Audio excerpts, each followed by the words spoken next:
قال المؤلف رحمه الله تعالى ونفعنا بعلومه في الدارين آمين. حديث موقف.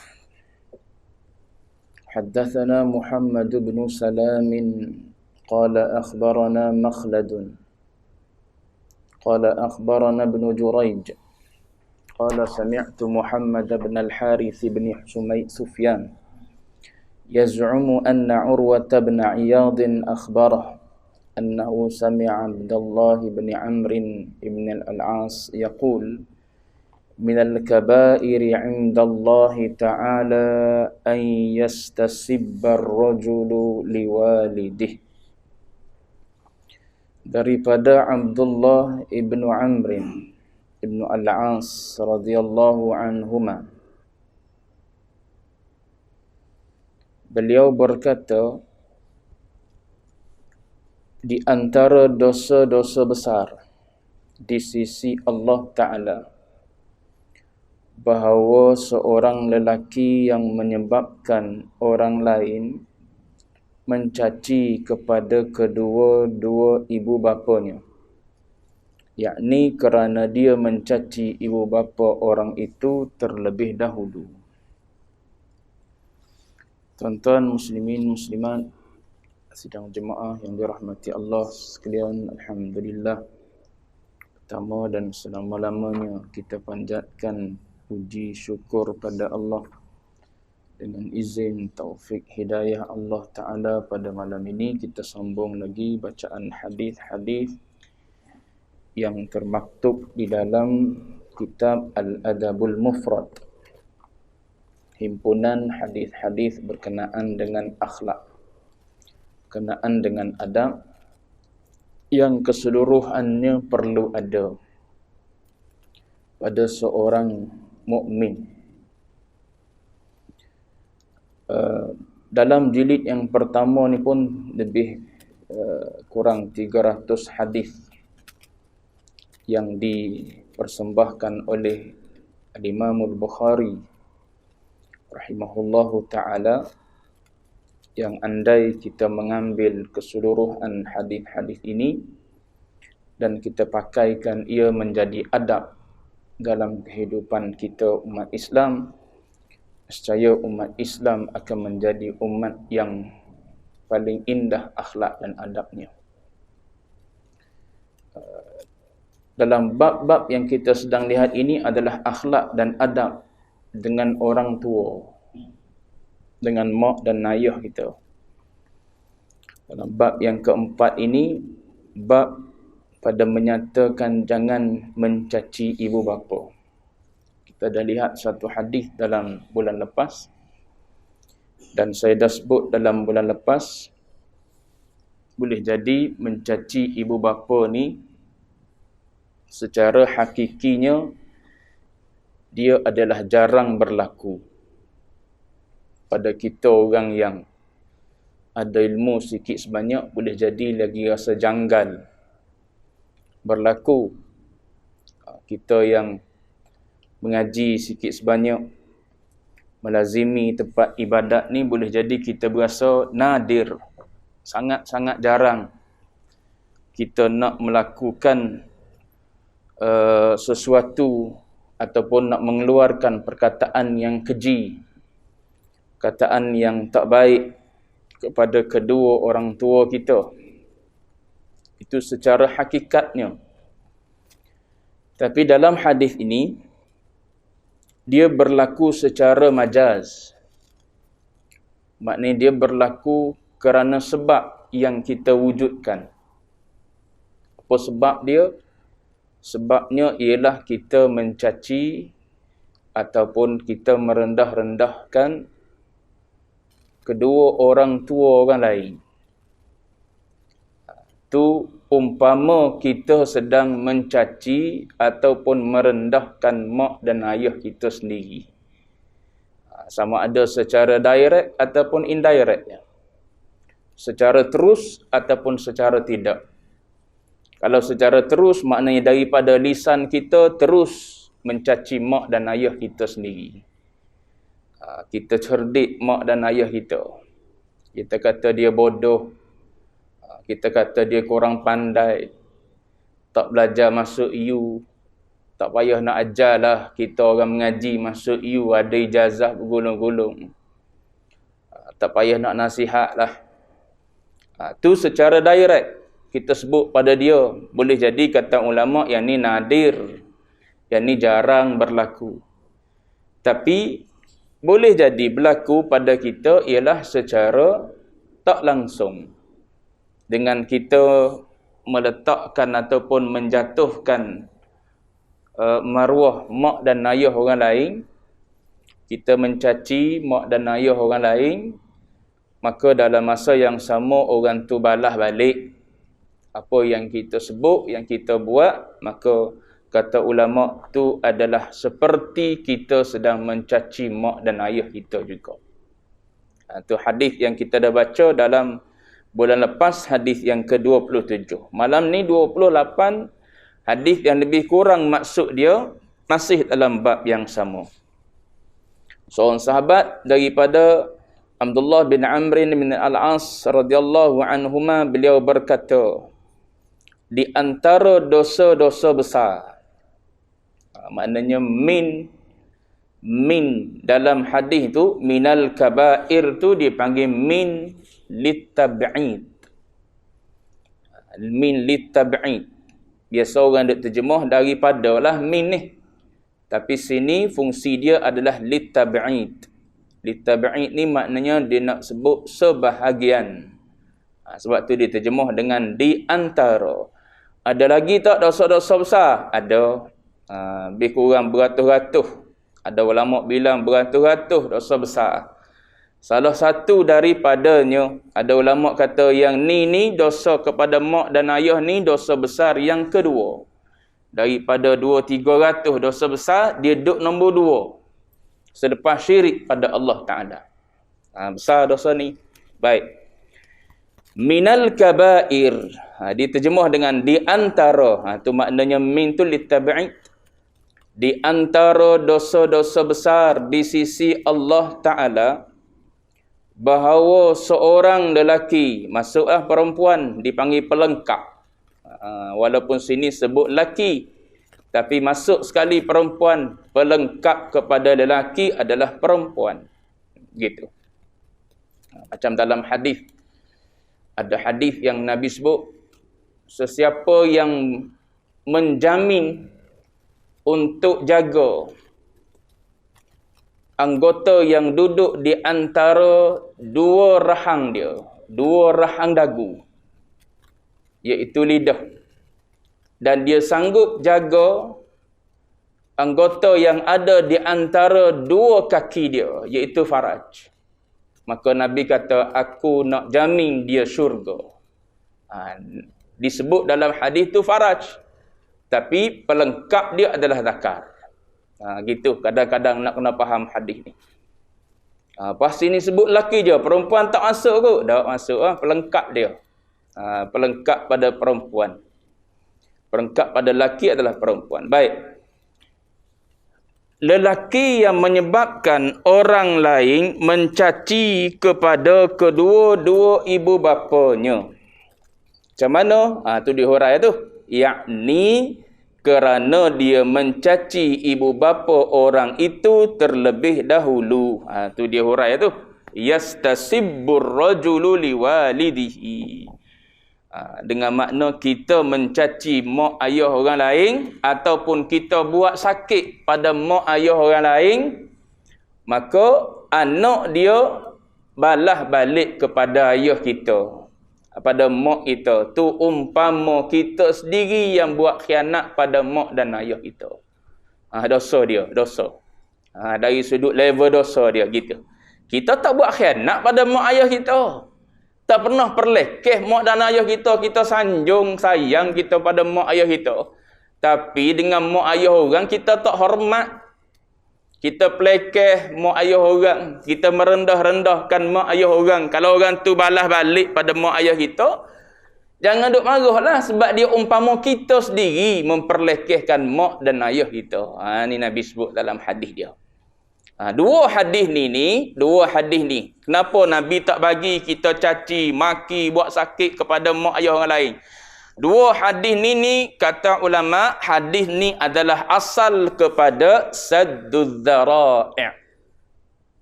Satu kaedah yang ada dalam agama kita dipanggil sadduz dzara'i'. Ni dua hadis ni. Dzara'i' ni apa? Dzara'i' ni jamak. Mufrad dia ialah dzari'ah.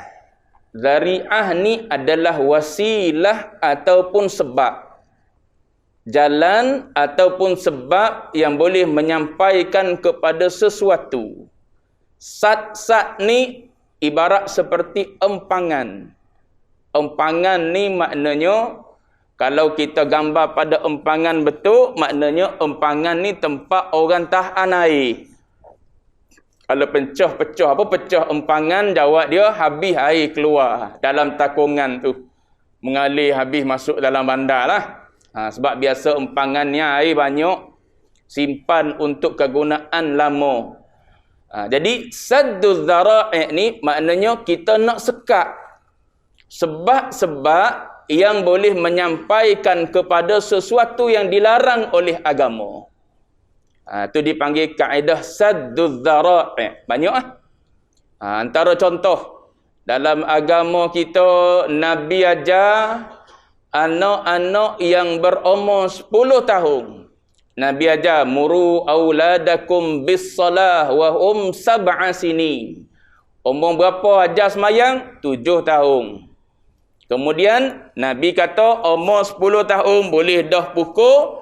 Lah hadis tu Nabi kata wa farriquhum fil madaji'. Nabi kata pisahkan tempat tidur antara anak lelaki dan perempuan. Ini di antara sadduz dzara'i'. Nak elak daripada berlaku perkara yang tak diingini antara anak lelaki dan anak perempuan, 10 tahun lagi Nabi suruh pisah dah tempat tidur. Tidur bilik masing-masing. Itu yang keluar dalam apa? Dalam agama kita ajak sekurang-kurang rumah 3 bilik. Sadduz dzara'i' tu. Supaya apa? Tak bercampur anak lelaki dan anak perempuan. Sejak bila? Umur 10 tahun. Waktu bila? Waktu tidur. Tak sedar tu waktu tidur. Molek-molek duduk selimut lain-lain asalnya. Tiba-tiba sejuk, kawan ni akan tarik kain selimut kakak dia.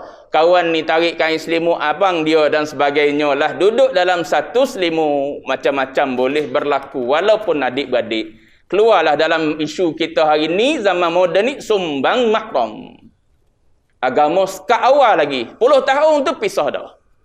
Kita tak ira, tak peduli. Kita kecil lagi reti. Menda kita kata.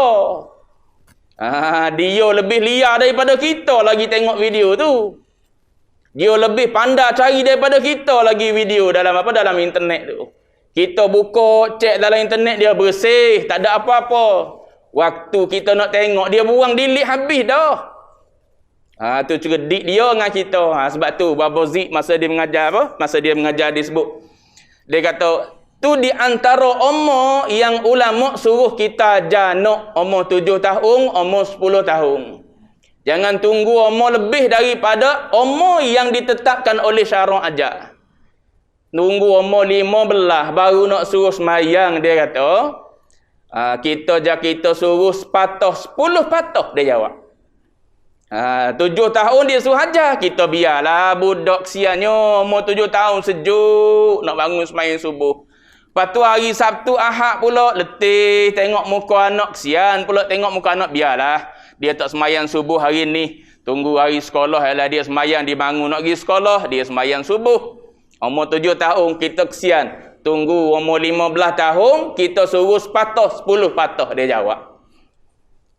Tu 7 tahun tu kena ajar, biar dia tahu dia ada Tuhan. Biar dia tahu dia ada Tuhan. Sejuk tak sejuk, pagi tak pagi, pukul 6 bangun sembahyang subuh.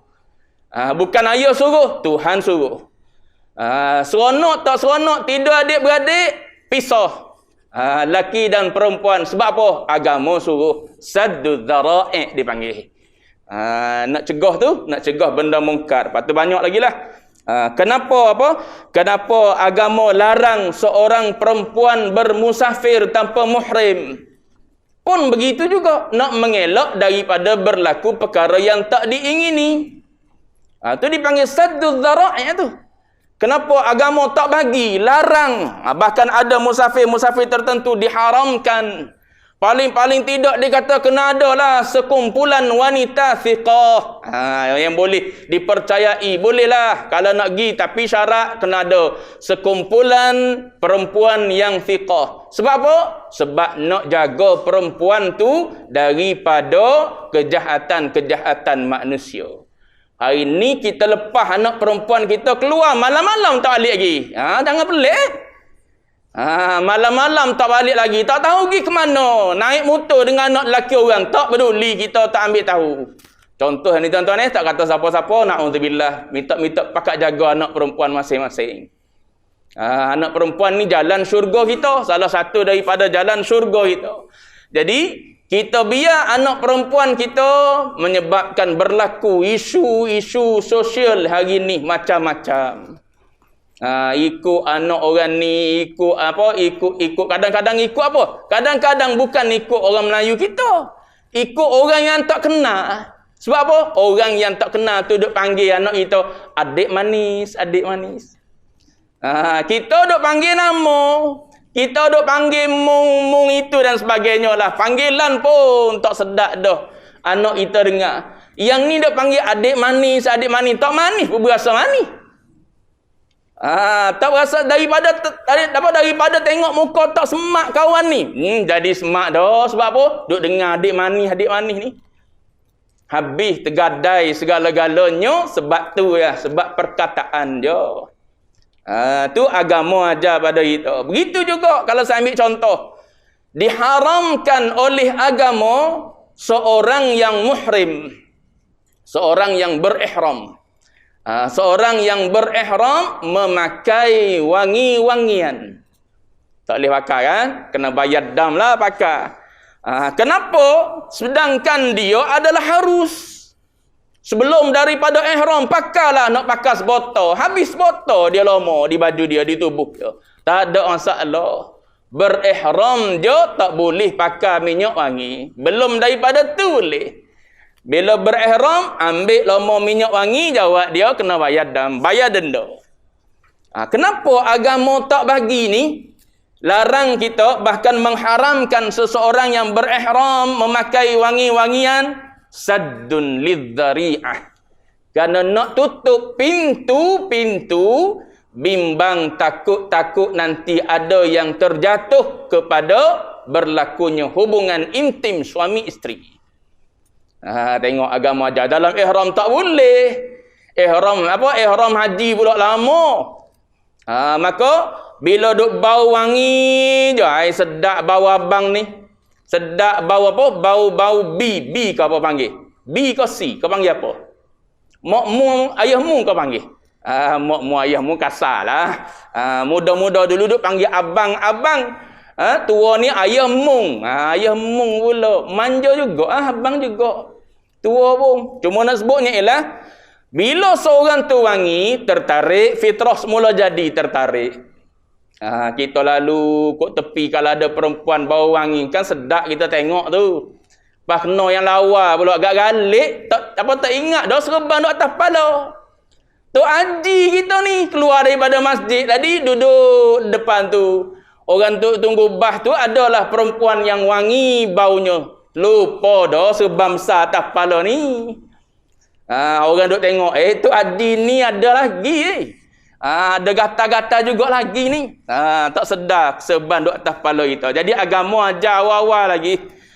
Orang yang berihram tak dibenarkan untuk memakai wangi-wangian. Sebab dia boleh membawa kepada perkara yang dilarang. Baik.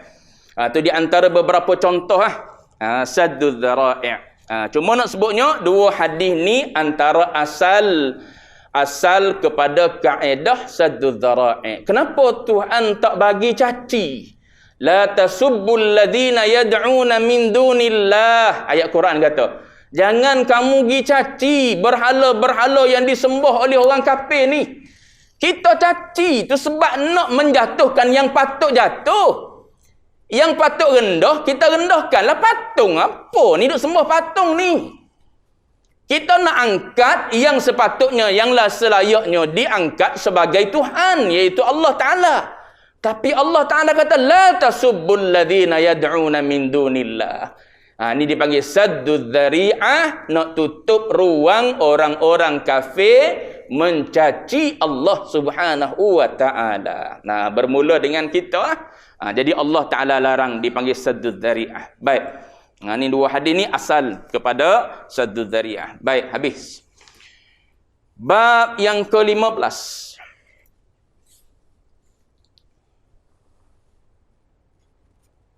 Berapa Isyak? 8.20 Tayyib, 8.20. Babu uqubati uquqil walidain. Yang ke-15.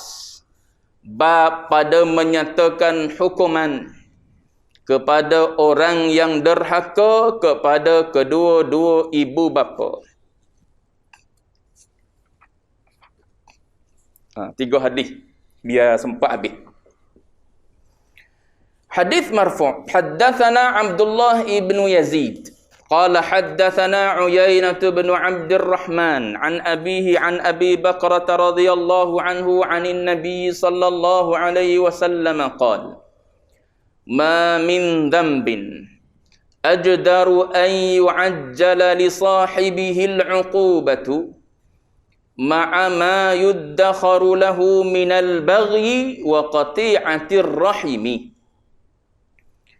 Daripada Abi Bakrah radhiyallahu anhu, daripada Nabi sallallahu alaihi wasallam, baginda bersabda, tidak ada satu dosa yang lebih patut disegerakan hukuman bagi pelakunya, yakni di dunia, dihurai, di samping hukuman yang disimpan untuknya di akhirat, daripada perbuatan melampaui batas dan memutuskan hubungan kekeluargaan. Di dua penyakit ataupun dua dosa besar. Baik. Nabi sebut dalam hadis ni, Nabi kata ma min dzambin. Orang mengaji lurah, min sini dipanggil min zaidah. Min tambah. Min tambah. Tujuan dia tambah, dia masuk min ni tujuan dia apa? Ada tujuan. Tujuan dia lil istighraq. Lil istighraq. Lil istighraq ni maknanya dia nak himpun seluruh dosa. Ma min dambin, tidak ada mana-mana dosa gitu yang boleh menandingi dosa. Dosa apa? Dosa memutuskan silaturrahim dan dosa baghi. Nanti disebut baghi itu apa. Baik. Ma min dzambin, tidak ada satu dosa yang lebih patut disegerakan hukuman bagi pelakunya. Yu'ajjala li sahibihil 'uqubah, disegerakan balasannya di dunia, dibubuh dalam kurungan di dunia. Dalam hadis tak ada di dunia. Mana diambil di dunia ni? Ada riwayat lain. Ada riwayat lain. Riwayat lain sebut, ada sebut fid dunya, ada yang sebut fil hayah, dalam waktu hidup. Dalam waktu hidup disegerakan balasan ataupun hukuman kepada pelakunya bila ada riwayat kata fil hayah, ketika waktu hidup. Ulama pecah dua lagi. Ketika waktu hidup ni, ketika waktu hidup siapa? Gitu. Ketika waktu hidup, ulama pecah dua. Satu, kata ulama, ketika waktu hidup si penderhaka. Anak. Kalau anak tu menderhakai ibu dan ayah dia, atau salah seorang. Tak semestinya dua-dua. Salah seorang pun tak apa dah. Maka anak ini akan dikenakan ataupun disegerakan hukuman oleh Allah Ta'ala di dunia. Ada riwayat sebut di dunia, ada riwayat sebut ketika hidup. Ketika hidup siapa? Ketika hidup dia, anak tu yang menderhakai mak dan ayah dia ataupun salah seorangnya. Satu. Yang kedua, ada ulama sebut, lepas tu nanti ada orang tanya, Ustaz ambil mana syarah ni? Ada juga orang tanya gitu. Saya baca kitab Al-Adabul Mufrad ni, satu lagi di Danau Kota, tempat dia. Ada seorang agamawan, dia tanya, Ustaz, pakai syarah apa Al-Adabul Mufrad ni? Saya kata, saya mengaji secara talaqi. Saya jawab gitu ya mula-mula. Saya mengaji secara talaqi. So talaqi ni, kita kutip dulu apa yang Tok Guru kita syarah. Pas mengaji talaqi ni, kita duduk dalam talaqi ni lama. Waktu budak talaqi dah. Sikit-sikit ni tuan-tuan, sikit-sikit. Waktu mengaji di luar dulu pun talaqi juga, sikit-sikit. Balik learning pun ada juga pergi talaqi sikit-sikit. Waktu kosong-kosong, pergi talaqi. Ada orang mengajar, ada orang baca kitab, kita pergi dengar. Kita ada kitab, pergi catik apa yang Tok Guru kita sebut. Lepas tu syarah kepada adab mufrad ni banyaklah pula ya. Ada kalau tuan-tuan nak rujuk, tuan-tuan boleh rujuk As-Sailul Murajjab. Tak tahulah ada terjemahan Melayu ke tidak. Ada kitab Fadlullahus Samad. Cuma kalau tuan-tuan tanya saya sebagaimana yang dijawab oleh Syekh Muhammad Awad Al-Manqush lah. Syekh Muhammad Awad Al-Manqush ni saya baca hadis dengan dia dalam majlis di UKM, di kuis. Beberapa majlis jugalah. Sunan Nabi Daud di UKM pun ada juga, Muwatta Imam Malik. So bagi dia, kitab yang terbaik yang mensyarahkan adab mufrad ni Fadlullahis Samad. Tu kalau tuan-tuan nak cari, nak beli. Dia mensyarahkan dia menghuraikan sikit-sikit berkenaan dengan hadis, bukan setakat hadis, bahkan nama-nama yang ada dalam sanad hadis. Haddatsana Abdullah ibnu Yazid, siapa? Disebut sikit-sikit gitu. Haddatsana Uyainah bin Abdul Rahman. Dia cerita sikit sebanyak berkenaan dengan Uyainah ibn Abdul Rahman. Dia cerita sikit-sikit. Lepas tu dia hurai hadis sikit-sikit itu. Kalau tuan-tuan nak tengok panjang yang ada fiqh, yang ada perbahasan fiqhul bab, tuan-tuan boleh tengok As-Sailul Murajjab. Ditulis. Dalam tu dihurai panjang. Lepas tu nak tengok Al-Albani pun ada juga. Syarah sahih kepada Al-Adabul Mufrad. Al-Adabul Mufrad ni Imam Bukhari buat keluar hadis-hadis daripada Bukhari, daripada mana-mana hadis, hatta yang tak sampai darajat sahih pun diambil, dibubuh dalam kitab ni. Sebab tu dia buat keluar daripada Sahih Bukhari. Sebab dalam Bukhari tu hanya hadis sahih saja. Adapun bab adab ni tak perlu kepada sahih pun tak apa, sebab kita nak ambil panduan. Nak ambil panduan. Jadi dia buat keluar hadis-hadis yang tak sampai peringkat sahih pun dia bubuh dalam ni. Mari Al-Albani dia keluarkan yang tak sahih, dia bubuh yang sahih saja pula. Tu dia. Tu Al-Albani buat. Seolah-olah macam Imam Bukhari tak tahu yang sahih. Dia pergi capur dengan yang tak sahih. Mana boleh. Dia buangkan yang tak sahih, tinggal yang sahih saja daripada adab mufrad. Ada juga syarah tu. Tuan-tuan nak tengok, tengoklah yang mana-mana pun. Baik. Tu kalau berasa nak baca sendiri, boleh lah. Mana tadi? Satu. Yang keduanya kata ulama, ketika hidup penderhaka satu. Yang keduanya, disegerakan hukuman kepada penderhaka ni bila ketika hayat al-ma'quq. Al-ma'quq ni maknanya al-walidain. Maknanya orang tua kita yang kita derhakai tu. Waktu dia masih hidup, waktu dia duk ada lagi, kita dah kena dah hukuman dia. Kita dah terkena dah ditimpa pada kita hukuman disebabkan oleh penderhakaan kita. Tu tengok tak ada pun berlaku apa-apa. Mak aku mati dah, ayah aku mati. Tunggu ada lagi huraian dia.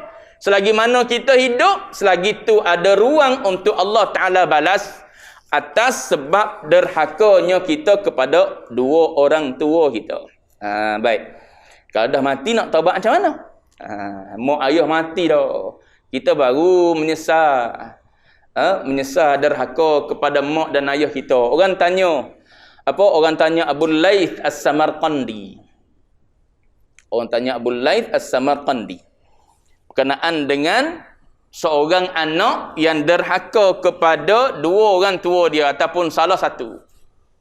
Lepas tu dua-dua ni dah mati dah. Mati dua-dua tu sakhitaini, dalam keadaan dua-dua tu marah pada anak. Marah pada anak sebab anak ni derhaka pada dia. Maka orang tanya dia, macam mana jalan nak mendapatkan redha mak dan ayah yang mati dalam keadaan marah pada kita, tak redha pada kita, dia dah mati dah, kita nak minta supaya boleh dapat redha daripada dia. Baik. Abu Laith As-Samarqandi jawab, dia kata bi thalathati asya, ada 3 perkara kena buat. Cakap molek orang tak ada mak ayah dah ni. Kalau berasa ada salah dengan mak dulu, mak ada menangis, tu depan tu hadis yang bab yang kena, bab bukail walidain, bab menyatakan tangisan kedua ibu bapa. Waktu dia hidup dulu pernah menangis sebab perangai kita. Pernah menangis sebab tingkah laku kita, sebab perkataan kita. Dia pernah menangis. Masuk dalam bib, tutup pintu kuat-kuat. Baru marah lagi pada mak, menangis mak kita. Mana dah mak? Tak ada dah, mati dah. Entah maaf, entah tidak itu. Macam mana nak buat? Ada 3 benda. Ingat molek-molek 3 benda. Bawa balik rumah 3 benda ni, tak apa dah malam ni. Banyak-banyak tak ingat benda ustaz tu ngajar. Tak ingat banyak sangat. Bawa balik 3 ni. Bini tanya ustaz tu ngajar apa malam ni? Ni dia bagi tahu 3. Himpun anak sekali. Mari dengar. Kalau ayah tak ada dah nanti. Kalau berasa ada salah dengan ayah, buat 3 benda ni. 1. Pastikan diri kita jadi seorang anak yang soleh. Maknanya kena cari jalan. Cari jalan. Kok mana-mana pun nak suruh jadi kita ni orang soleh dah. Maknanya kalau kita sebelum ni tak soleh, kena ikhtiar cari jalan supaya kita ni berubah jadi orang yang soleh. Sebab ulama kata, Abu Laith As-Samarqandi ni juga, sebab dia kata tak ada lah sesuatu yang paling menyejukkan hati kedua orang tua daripada apa? Daripada mendapat seorang anak yang soleh.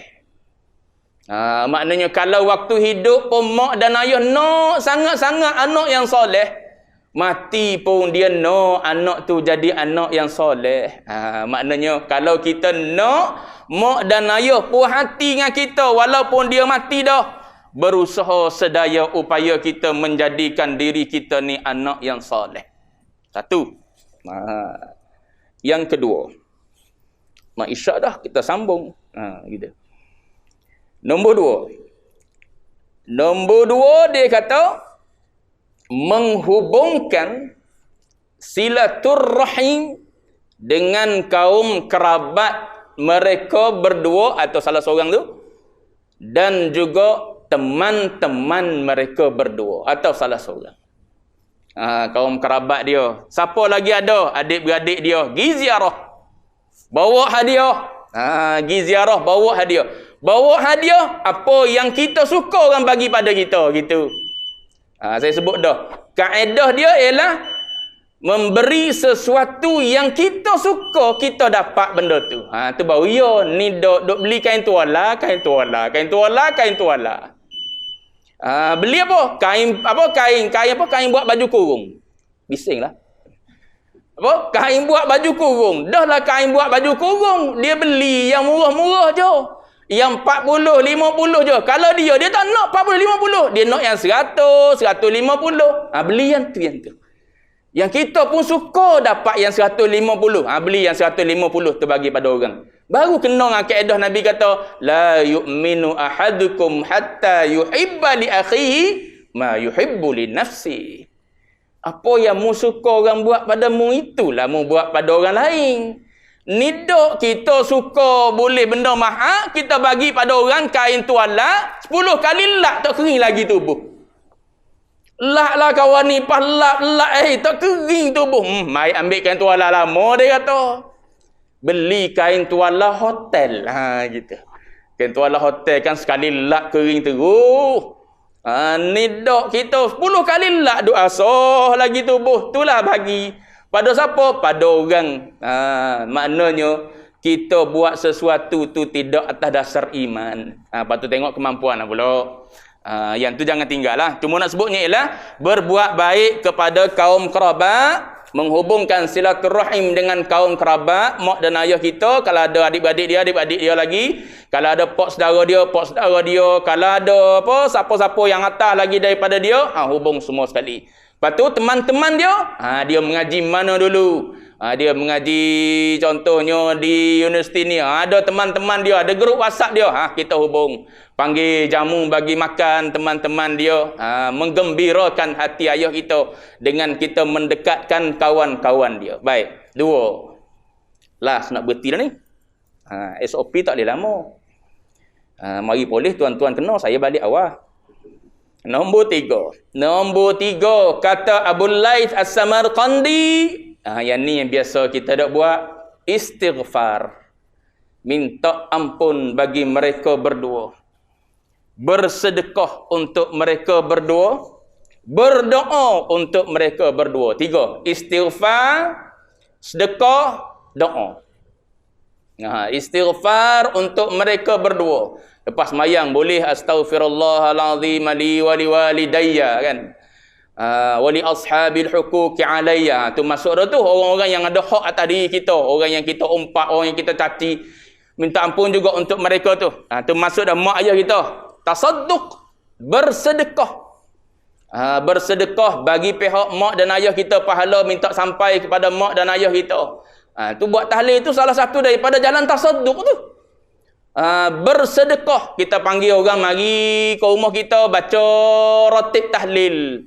Ratib tahlil mula daripada ihda' Fatihah, mula daripada hadiahkan Fatihah kepada fulan bin fulan, kepada apa? Kepada Nabi, kepada ahli keluarga Rasulullah, kepada sahabat, kepada tabi'in, kemudian kepada roh yang meninggal. Lepas tu baca apa? Baca Al-Ikhlas, kemudian baca apa? Baca Qul a'udzu birabbil falaq, Qul a'udzu birabbin nas, kemudian apa? Awal surah Baqarah, akhir surah Baqarah, ayat kursi. Semua tu bacaan-bacaan yang baik belaka. Lepas tu tutup dengan apa? Tutup dengan la ilaha illallah. La ilaha illallah tu dah tahlil nama dia. Tak ada satu pun tak baik. Tiba-tiba orang kata bid'ah, tu memang tak patut lah. Tuan-tuan bagi tahu mana tak baik dalam tu. Tak ada, baca ayat Quran je. Salah ke baca ayat Quran? Dia kata salah, tak salah. Okey, jamuan salah. Jamuan tu termasuk dalam at-tasadduq. Bersedekah ni tak kira kaya miskin. Bersedekah tak kira kaya dan miskin. Yang miskin nak sedekah pun boleh. Yang kaya nak sedekah lagi boleh. Dia duit tak berapa nak ada, tapi nak buat juga untuk ayah meninggal dunia, tak ada masalah.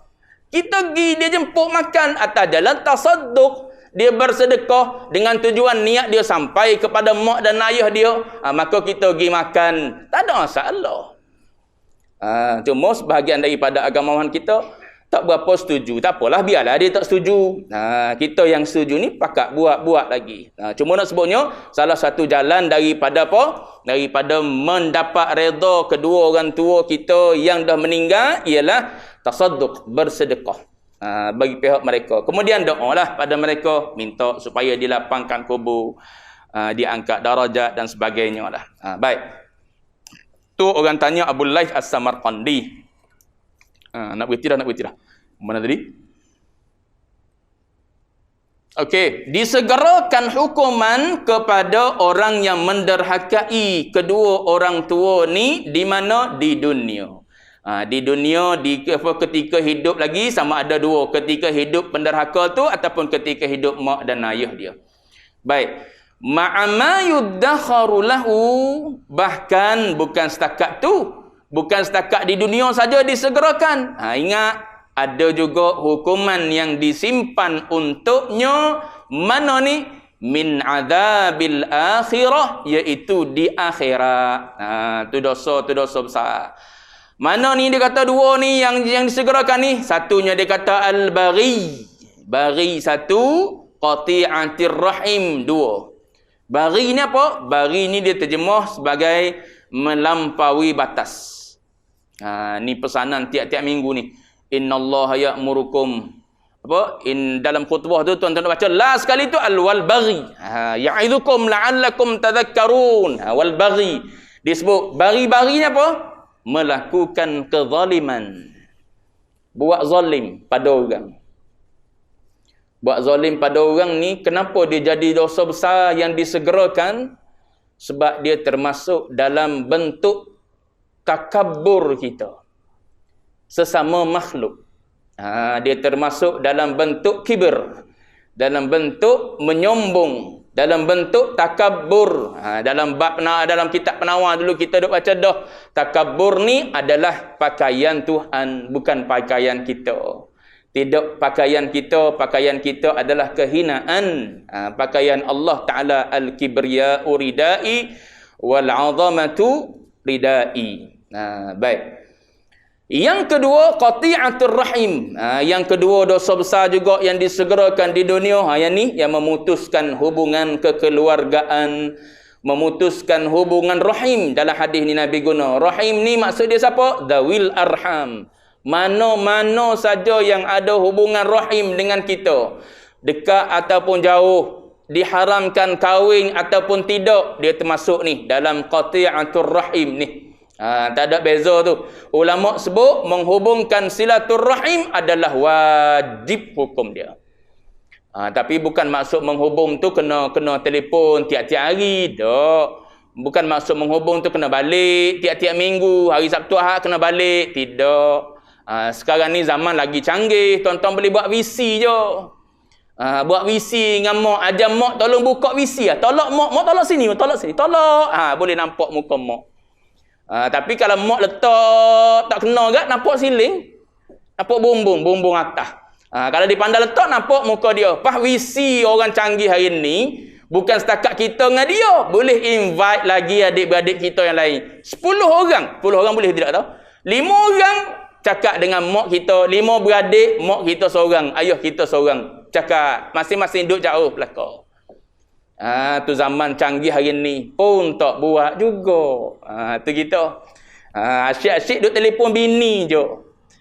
Saat telefon bini, ingat telefon mak sekali. Saat pergi jamu anak dan bini makan, ingatlah mak sekali makan apa. Bawa anak dan bini makan habis banyak, mak makan nasi 2 suap je. Tu ingat tu. Kita bawa anak bini nak makan apa ni? Nasi arak. Standby 100. Dia sebut nasi arak je, tengok poket lalu 100 ada, okey boleh masuk. Mak nasi lemak pun cukup dah, tu pun tak habis. Gitu. Kena ingat kita makan apa, tengok mak kita makan apa. Kita duduk rumah macam mana, ingat mak kita duduk rumah macam mana. Rumah kita sejuk, rumah mak kita panas. Rumah kita ada air panas, ada air sejuk. Rumah mak kita air telaga, air sejuk. Tu kena tengok lagu tu. Itu antara kebaikan-kebaikan yang boleh dibuat kepada mak dan ayah. Baik. Mana tadi? Wa qati'atir rahim, memutuskan silaturrahim. Kenapa dia jadi dosa besar? Kata ulama, sebab memutuskan rahmah. Memutuskan rahmah. Sedangkan Allah Taala Allah Taala sebutkan inna rahmati wasi'at kulla syai'. Rahmat aku ni sangat-sangat luas. Tiba-tiba kita ni hamba dia menyempitkan rahmat. Tak kena. Kena bersifat sebagaimana sifat Allah Ta'ala. Allah Ta'ala kasih pada seluruh hamba dia. Kita kena kasih pada seluruh hamba Allah Ta'ala. Lepas tu kasih tu ikut darajat lah pula. Ikut darajat. Yang paling dekat, yang tu kasih dia lebih tinggi lagi. Yang jauh, tu jauh pula. Gitulah ibarat dia. Baik. Habis dulu situ. Akan datang hadis yang ke-30. Masih dalam babu uqubati uquqil walidain. Balasan hukuman orang yang derhaka kepada mak ayah. Tak sempat habis. Allahu a'lam wa ilmuhul atam.